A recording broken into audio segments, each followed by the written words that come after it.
नाशिकमधल्या ईदगाह मैदानामध्ये गेल्या 4 ते 5 दिवसांपासून आदिवासी विद्यार्थ्यांचं उपोषण सुरू आहे। आदिवासी विद्यार्थ्यांच्या वेगवेगळ्या मागण्या आणि वेगवेगळे त्यांचे प्रश्न यासाठी हे आंदोलन सुरू करण्यात आलेलं आहे। सर्पदंशाने मृत्यू झालेल्या विद्यार्थ्यांच्या कुटुंबियांना 1 कोटी रुपयांची मदत देण्याची मागणी यावेळी या आंदोलकांनी केली आहे। उपोषणाच्या दरम्यान राहुल पावरा या विद्यार्थ्याची तब्येत बिघडली आहे आणि त्याला जिल्हा रुग्णालयामध्ये आता उपचारासाठी दाखल करण्यात आलं। 11 दिवसापासून इथे आंदोलनाला बसलेलो आहे आणि आज अन्नत्याग उपोषणाचा हे 5वा दिवस आहे।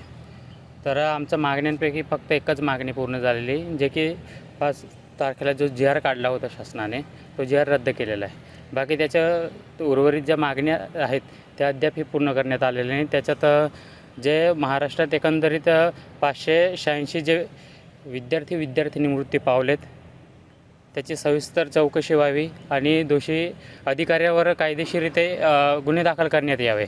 आणि अजून दुसरी मागणी जी आहे ती की जे आश्रमशाळेतील 6 विद्यार्थ्यांना सर्पदंश झाला होता त्याच्यातले 3 विद्यार्थ्यांनी मृत्युमुखी पावले, त्या प्रति विद्यार्थिनीला 1 करोड रुपयाची नुकसान भरपाई देण्यात यावी आणि जे जखमी विद्यार्थिनी आहेत त्यांना प्रति विद्यार्थिनीला 50 लाख रुपये देण्यात यावे, ही एक आमची मागणी होती। आंदोलन चालूच राहणार आहे आणि 2 दिवस का बरं शासन घेतं आहे? आमचं म्हणणं आहे, जर एखादा आरक्षणाचा क्रिटिकल विषय 2 तासात किंवा दिवसभरात सॉल्व्ह केला जातो आहे, मग विद्यार्थ्यांचं प्रकृती आज 14वा दिवस पुण्यात आंदोलन चालू आहे, इथं 6वा दिवस चालू आहे। एक दिवस महत्त्वाचा आहे, एक दिवस तास महत्त्वाचा आहे आणि एवढं भोंगळ कारभार आहे। यांनी नंतर लेखी द्यायचं म्हटलं तर लेखी द्यायला यांना वेळ नाही आहे, ड्राफ्ट करायला वेळ मागतो आहे आणि त्या दिवशी आम्हाला एक शिष्टमंडळाने आम्हाला दिले, साधं उपोषणकर्त्यांचं नावसुद्धा चुकवलं।